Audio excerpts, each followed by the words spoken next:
CBSE class 9th के history book से हम लोग चैप्टर 3 कर रहे थे। इस चैप्टर का नाम है Nazism and the rise of Hitler.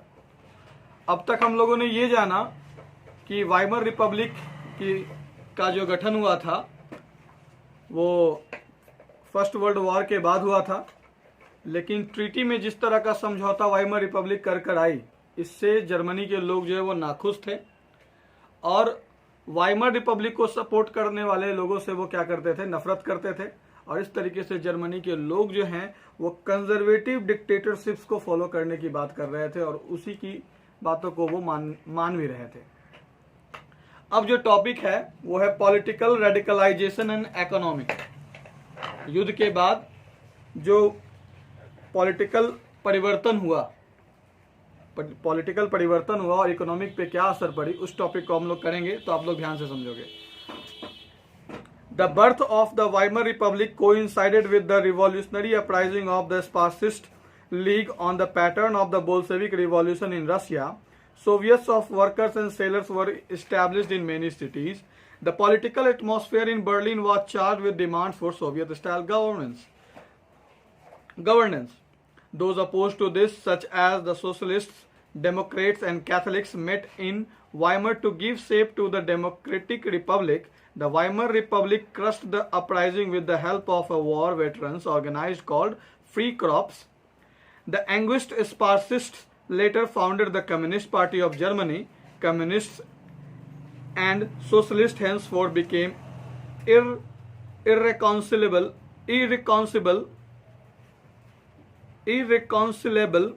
enemies and could not make common cause against Hitler. Both revolutionaries and militant nationalists craved for radical solutions. तो जिस समय वाइमर रिपब्लिक का जन्म हुआ था, ये एक संयोग की बात थी, ये एक बड़ा संयोग था कि जिस समय वाइमर गणराज्य की स्थापना हुई, ठीक उसी समय जो है वो बोल्शेविक लोगों के द्वारा जो है वो सोवियत यूनियन की स्थापना पेट्रोग्राद वगैरह में हुई थी, जो हम लोग रशियन रिवॉल्यूशन में पढ़े थे। ठीक है, तो जिस समय वाइमर गणराज्य की स्थापना हुई थी, उसी समय रशिया में जो है वो क्या हुई थी, बोल्शेविक क्रांति के द्वारा जो है वो सोवियत की स्थापना हुई थी रशिया में। तो उसी तर्ज पर जिस तरीके से रशिया में वो सोवियत की स्थापना हुई थी, सोवियत बना था, पेट्रोग्राद में पहले बना था, बाद में और जगह बना था और फिर सबका समूह बन के यूएसएसआर हुआ था। तो ये एक संयोग की बात थी कि जिस समय वाइमर गणराज्य की स्थापना हुई, उसी समय रशिया में जो है वो बोल्शेविक दलों के द्वारा सोवियत की स्थापना की गई। तो जिस बोल्शेविक दल ने सोवियत की स्थापना जिस तरीके से करी, उसी के तर्ज पर स्पार्सिस्ट लीग की स्थापना कहाँ हुई, जर्मनी में हुई। क्या हुई, स्पार्सिस्ट लीग की स्थापना किसके तर्ज पर, बोल्शेविक क्रांति के तर्ज पर। जिस तरीके से रशिया में सोवियत की स्थापना हुई थी, उसी तरह जो है वो जर्मनी में क्या हुई, स्पार्सिस्ट लीग की स्थापना क्या हुई, यहां हुई। Soviets of workers and sellers were established in many cities. और जो वर्कर्स की जो सोवियत थी, परिषद जिसको कहते हो आप, तो वर्कर्स की जो सोवियत थी और जो सेलर्स थे वो कई जगहों पर क्या हुई थी, स्थापित हुई थी।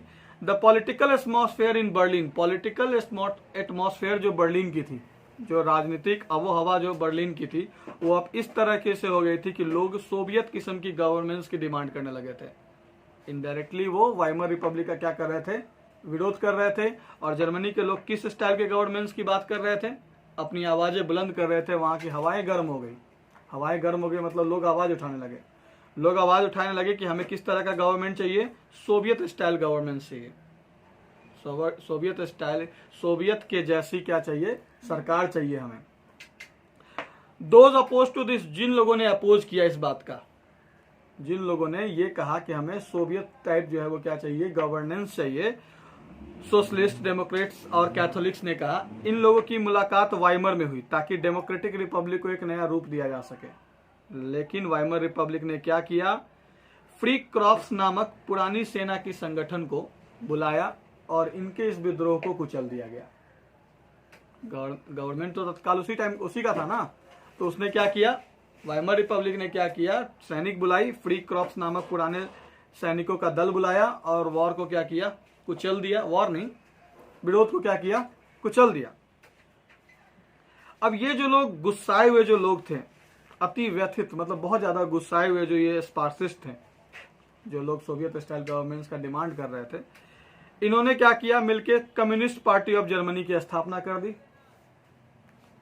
और कम्युनिस्ट और सोशलिस्ट जो है इसके बाद कभी भी, यहां से आने वाले भविष्य तक कभी भी इन लोगों की आपसी विचार में सहमति नहीं बनी और कभी भी हिटलर के अगेंस्ट कोई कदम उठा सके ऐसा कोई कॉमन कॉज इन लोगों को नहीं मिला। तो हिटलर के खिलाफ कभी भी एक साथ मोर्चा खोलने की बात वे लोग अब नहीं कर सके।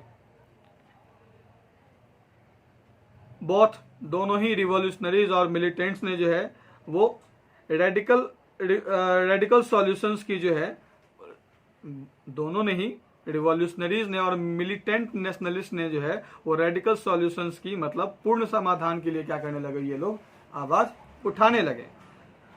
Political radicalisation was only heightened by the economic crisis of 1923। Germany had fought the war largely on loans and had to pay war reparations in gold. This depleted gold reserves at a time resources were scarce. आप याद करो कि किस तरीके से Versailles की जो संधि हुई थी, वर्साई में जो ट्रीटी समझौता हुआ था, किस तरीके से जर्मनी को क्या क्या खोना पड़ा था। तो पॉलिटिकल रेडिकलाइजेशन जो है, मतलब पूर्ण राजनीतिक बदलाव की जो बात हो रही थी, ये 1923 के आर्थिक संकट पर इन्होंने बल दिया। 1923 ईस्वी में आर्थिक संकट आई, इस बात पर बल दिया। दरअसल ये बात जानने लायक है कि जर्मनी ने जो लड़ाई लड़ी थी, जर्मनी जो फर्स्ट वर्ल्ड वॉर लड़ा था, वो ज्यादातर लोन लेकर लड़ा था। युद्ध के खर्चों को मेंटेन करने के लिए इसने क्या किया था, कर्ज लिया था और हारने के बाद जो हर्जाना उसको देना था जर्मनी को, इसके लिए उसको गोल्ड देना पड़ता था। तो ऑलरेडी एक तो खनिज संपदा का जो रिसोर्सेस था वो ऑलरेडी घट गया था, छीन लिया गया था इससे। अब गोल्ड में देना था, तो जो बचा खुचा गोल्ड था वो क्या हो रहा था, खत्म हो रहा था। ये यूं कह लो कि खत्म हो गया था। In 1923, Germany refused to pay and the French occupied its leading industrial area, Ruhr, to claim their coal. 1923 की बात है, 1923 की बात है। जर्मनी ने पैसा देने से इनकार कर दिया, एलाइड को पैसा देने से इनकार कर दिया। नतीजा ये हुआ कि फ्रेंच ने क्या किया, इनकी जो मुख्य औद्योगिक इलाका था, लीडिंग इंडस्ट्रियल एरिया थी रूर, इस पर कब्जा कर लिया। यहाँ पर कोल यहाँ से लेने के लिए, पैसे नहीं दोगे तो भाई हमें कोल चाहिए। फ्रेंच ने ये बोलकर यहाँ पर क्या किया, रूर पर कब्जा कर लिया जब 1923 में इन्होंने पैसा देने से इनकार किया। Germany retaliated with passive resistance and printed paper currency recklessly. फिर जर्मनी ने क्या किया, इसका विरोध किया, लेकिन पैसिव तरीके से, लड़ाई लड़कर नहीं, क्योंकि लड़ाई लड़ने के लायक ही नहीं था। तो लड़ाई मतलब विरोध कैसे किया, तो खूब सारा नोट खूब छापा with too much printed money in circulation, और सर्कुलेट कर दिया, जारी कर दिया अपने जर्मनी में। बहुत ज्यादा रुपया जो है वो क्या कर दिया, नोट जारी कर दिया। The value of the German mark fail. अब इतना ज्यादा पैसा जारी कर दिया कि जो जर्मनी का जो करेंसी का जो मूल्य था वो घट गया। In April, the US dollar was equal to 24,000 marks. In July, 353,000 marks. In August, 4,621,000 marks, and at 98,860,000 marks by December. The figure had run into trillions. तो पैसा पहले तो पाउंड जो दे रहा था, गोल्ड में जो दे रहा था, उसको देने से इनकार किया। तो रूर पर कब्जा किसने कर लिया, फ्रेंच लोगों ने कब्जा कर लिया। इससे निपटने के लिए क्या किया, जर्मनी ने पैसे छापने शुरू किए और खूब सारा नोट जो है वो सर्कुलेट कर दिया। अप्रैल की बात है, 1923 के अप्रैल की बात है। एक यूएस डॉलर की कीमत जो है वो 24,000 मार्क्स हो गई। मतलब 24,000 नोट जो है, 24,000 मार्क्स वाला जो नोट है वो क्या हो गया, $1 के बराबर हो गया। जुलाई में 353,000, मतलब $1 और इधर 353 मोहर चाहिए नोटों पर। अगस्त में 4,621,000 और फिर दिसंबर आते आते 98,860,000। इतना तक इसका वैल्यू गिर गया नोट का। समझ में आ रहा है, ये फिगर ट्रिलियन तक में गया। नोटों का जो वैल्यू गिरना शुरू हुआ, ये फिगर ट्रिलियन तक में गया। As the value of the mark collapsed, prices of goods soared. अब जैसे जैसे पैसे का वैल्यू गिर रहा था वैसे वैसे चीजों की कीमतों में बेतहाशा वृद्धि हो रही थी। अब आप देख लो कि पैसे की कीमत कैसे गिरती है, इसका एक एग्जांपल बता देता हूं मैं आपको। मान के चलो आप 100 रुपया लेके जाते हो बाजार आज, तो आपको 2.5 किलो चीनी मिलता है, यानी कि चीनी का कीमत 40 रुपये किलो है। लेकिन वही आप 6 महीने के बाद लेकर के जाओ 100 रुपया और आपको 2 किलो चीनी मिले, तो पैसे का मूल्य बढ़ा नहीं है, घट गया है। पैसे का मूल्य बढ़ा नहीं है, घट गया है। तो जब ऐसे मार्क्स की वैल्यू मतलब यूएस डॉलर के मुकाबले मार्क्स की वैल्यू बढ़ती चली गई, यानी कि पैसे का मूल्य घटता चला गया, तो चीजों की कीमतों में बेतहाशा वृद्धि हुई। The image of German carrying cart loads of currency notes to buy a loaf of bread was widely publicised evoking world wide sympathy. अब इमेजेस आने लगा पेपर्स में वगैरह में कि जर्मनी के जो लोग हैं वो एक ठेला गाड़ी में नोट भर कर ले जा रहे हैं एक रोटी खरीदने के लिए, ऐसा कार्टून में बनाया गया, जिसकी वजह से जर्मन समाज दुनिया भर में हमदर्दी का पात्र बनकर रह गया।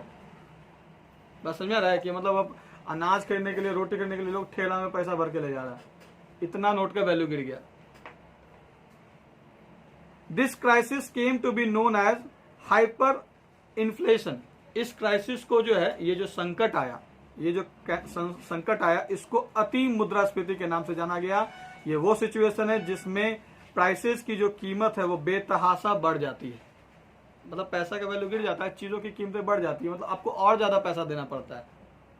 बस समझ रहा है, जैसा मैंने अभी आपको इन्फ्लेशन का एग्जांपल बताया 100 रुपए वाली, ठीक है, ये इसको ऐसे समझना। द ईयर्स ऑफ डिप्रेशन, अब है मंदी का साल।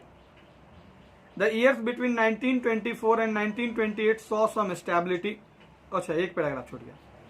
Eventually, the Americans intervened and bailed Germany out of the crisis by introducing the Dobbs Plan, which reworked the terms of reparation to ease the financial burden on Germans. अब आखिरकार जब इसने पैसा देने से इनकार कर दिया, नोट छापा, नोट का वैल्यू गिरने लगा, चीजों की कीमतें बेतहाशा बढ़ने लगी, तो आखिरकार अमेरिका ने इसमें हस्तक्षेप किया और जर्मनी को इस संकट से निकालने के लिए उपाय निकाला। और इसके लिए क्या बनाया? डॉब्स प्लान बनाया। डॉब्स प्लान बनाया, फिर से जो टर्म्स था, पैसे चुकाने, हर्जाना देने का जो टर्म्स था, वो फिर से तय किया गया। फिर से क्या किया गया?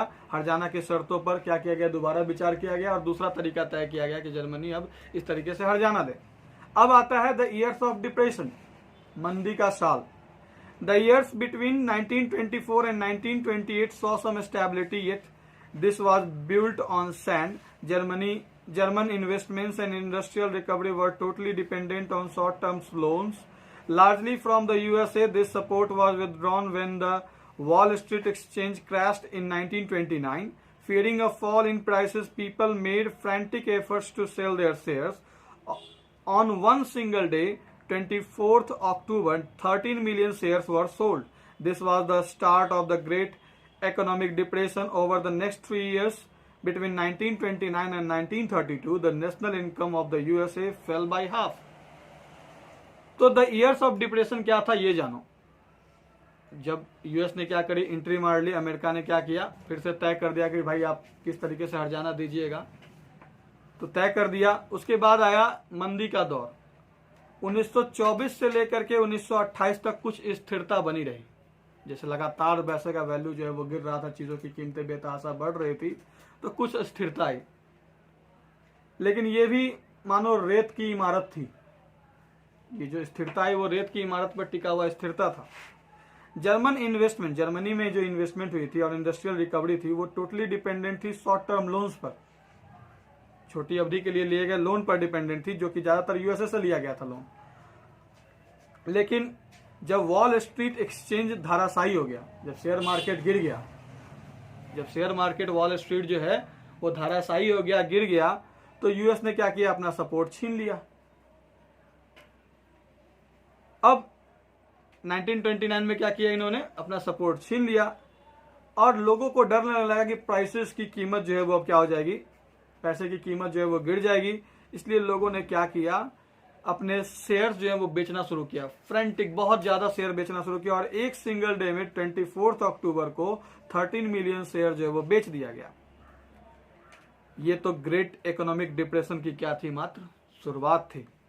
ओवर द नेक्स्ट 3 ईयर्स, अगले 3 सालों में 1929 से 1932 तक जो यूएसए का जो इनकम था वो आधा तक गिर गया। कहां तक गिर गया? आधा तक गिर गया। फैक्ट्री शट डाउन, फैक्ट्रियां बंद हो गई, एक्सपोर्ट्स रुक गया, मतलब जो ये निर्यात होता था, भेजा जाता था, वो बंद हो गया। Farmers were badly hit and speculators withdraw their money from the market. फैक्ट्रियां बंद हो गई, एक्सपोर्ट्स बंद हो गया, निर्यात बंद हो गया। फार्मर्स जो है उनकी हालत और खराब हो गई, सट्टेबाजों ने अब मार्केट से अपना पैसा निकाल लिया। The effects of this recession in the US economy were felt world wide. और इस तरीके से अमेरिकी अर्थव्यवस्था में आई मंदी का दुनिया भर में क्या किया गया? महसूस किया गया। अमेरिका में जो ये मंदी आई उसे पूरे दुनिया भर में क्या किया गया? महसूस किया गया। The German economy was the worst hit by economic crisis. तो इकोनॉमिक क्राइसिस से जो सब पूरा देश तबाह हुआ था, उसमें सबसे ज्यादा तबाह कौन हुआ? जर्मनी, क्योंकि ये तो पहले से ही पंगु था, दूसरे पर जी रहा था। By 1932, industrial production was reduced to 40% of the 1929 level. 1929 के मुकाबले जो प्रोडक्शन हो रही थी 1929 में, 1932 में आके वो 40% जो है वो क्या हुआ? कम हो गया। 40% तक कम हो गया, मतलब 60% कम हो गया, 40% तक आ गया। जहां पर मान लो कि 100 यूनिट होता था उत्पादन 1923 में, वो अब 1932 में कितना हो रहा है? 40 यूनिट का। तो 40 यूनिट तक आ गया, रिड्यूस टू 40% तक आ गया। वर्कर्स लॉस्ट देयर जॉब्स और वर paid reduced wages. The number of unemployed touched an unprecedented 6 million on the streets of Germany. You could see men with placards around their necks saying willing to do any work. Unemployed youths played cards or simply sat at street corners or desperately queued up at the local employment exchange. As jobs disappeared, the youth took to criminal activities and total despair became commonplace. तो Germany की जो economy थी वो सबसे बुरी तरीके से प्रभावित हुई। जहां दुनिया भर के देशों में इकोनॉमी पर असर पड़ा, वहां जर्मनी में सबसे ज्यादा असर पड़ा। 1932 तक आते आते 1929 के मुकाबले जो उत्पादन होता था उसका 40 तक आ चुका था, है ना। वर्कर्स जो थे उनका जॉब चला गया, उनको जो है वो मजदूरी अब जो दी जाती थी वो कम करके दी जाती थी। जहां पर 500 रुपया होगा वहां पे 400 रुपया दी जाती होगी, ऐसे समझ लो। जो अनएम्प्लॉयड था, जो लोग अनएम्प्लॉयमेंट थी, बेरोजगारी की जो संख्या थी, बेरोजगार लोगों की संख्या थी, वो पहले इतना कभी नहीं हुआ, वो 6 मिलियन तक पहुंच गया। बेरोजगार लोगों की संख्या जो है वो 6 मिलियन तक पहुंच गई। जर्मनी की सड़कों पर आप देख सकते थे उस समय जर्मनी की सड़कों पर ऐसा देखा जाता था कि लोग जो वो गर्दन में एक banner type, hoarder type, notice type लगाकर हैं और उस पर लिखा हुआ है willing to do any work. किसी भी काम को करने के लिए वो तैयार थे, क्योंकि काम नहीं मिल रहा था, लोगों के पास पैसे नहीं थे। अनएम्प्लॉयड यूथ जो है वो सड़कों पर जनरली क्या करते थे? ताश खेलते थे, है ना, या फिर कॉर्नर पे बैठे रहते थे, या फिर रोजगार दफ्तरों के चक्कर लगाते रहते थे। जो दफ्तरें, जो ऑफिस वगैरह जो है वो रोजगार देने का वादा करती थी, उनके वो चक्कर लगाते रहते थे। अब जैसे जैसे जॉब गायब हो गए, यूथ जो है वो क्रिमिनल एक्टिविटीज में लग गए। लोगों को नौकरी नहीं मिलेगी, लोगों के पास पैसे नहीं रहेंगे, तो पेट भरने के लिए वो अपराध करने लगे। और इस तरीके से जो है वो पूरे जर्मनी में निराशा ही निराशा हो लोगों के बीच में आ गई थी। The economic crisis created deep anxieties and fear in people. The middle classes, especially salaried employees and pensioners, saw their savings diminish when the currency lost its value. A small businessman and self-employed and retailers suffered as their businesses got ruined. जो आर्थिक संकट से गहरी चिंता आ गई लोगों में, इस आर्थिक संकट से जो है वो गहरी चिंता और डर दोनों आ गई लोगों में। जो मिडिल क्लास लोग थे, मिडिल क्लास वर्ग के लोग थे, खास करके सैलरी पाने वाले एम्प्लॉयज और पेंशनर्स, जिनको पेंशन मिलता था, उन्होंने देखा कि उनकी सेविंग्स जो है वो लगातार खत्म होती जा रही है, क्योंकि कंट्री का जो प्राइस है उसकी वैल्यू क्या हो रही है? गिर रही है। जो छोटे बिजनेसमैन थे, स्वरोजगार करने वाले जो लोग थे, खुदरा व्यापारी थे, उनकी बिजनेस तो बर्बाद हो गई। वो लोग भी क्या हो गए? बिजनेस के बर्बाद होने के साथ बर्बाद हो गए।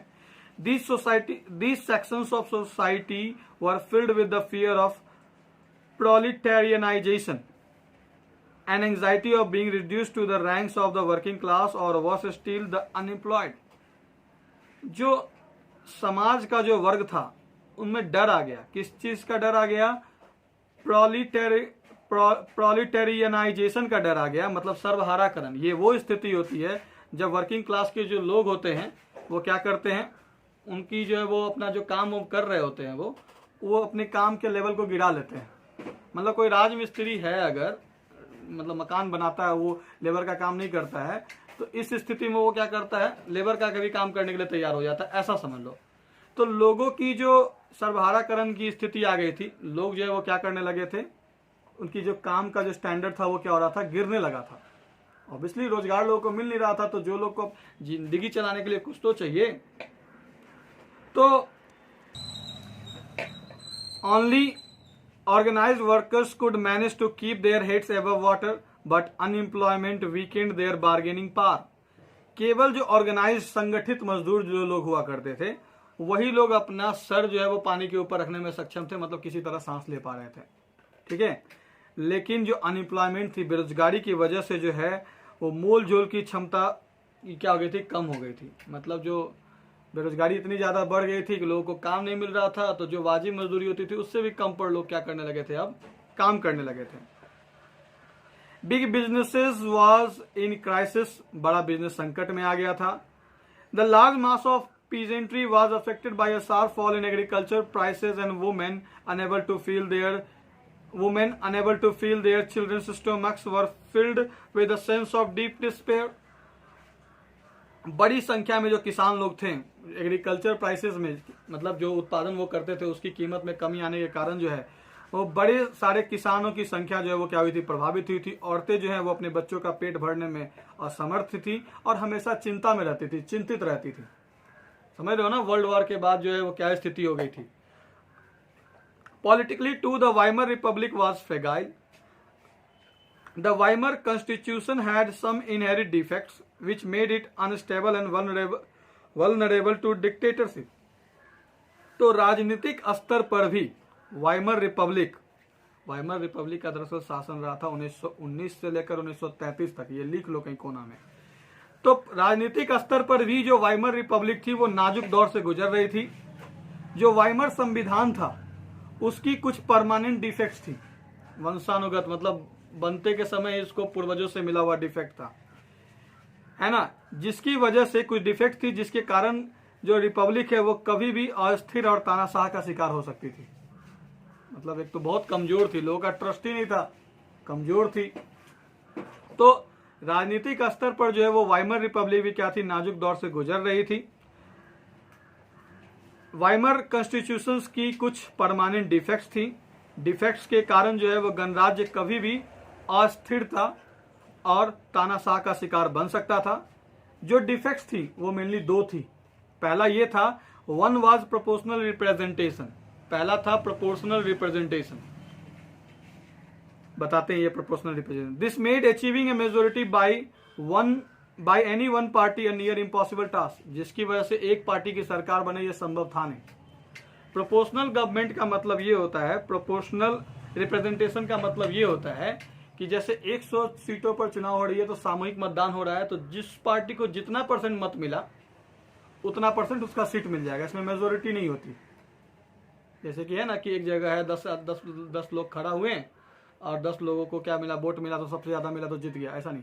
जिसको जितना मिला उस जगह पे उतना सीट बटा रहेगा, जिसको जिस परसेंट में वोट मिला वो क्या होगा, उतना सीट पर उसका कब्जा हो जाएगा। तो प्रोपोर्शनल रिप्रेजेंटेशन थी सरकार में, तो इस वजह से जो है वो किसी एक पार्टी की सरकार बने ये लगभग इम्पॉसिबल टास्क था। तो नतीजा ये हुआ कि सरकार किसकी बनती थी, गठबंधन की।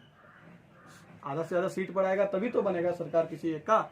लेकिन क्या था, प्रोपोर्शनल क्या था, प्रोपोर्शनल रिप्रेजेंटेशन थी, इसकी वजह से एक पार्टी के द्वारा सरकार बनाना संभव था नहीं।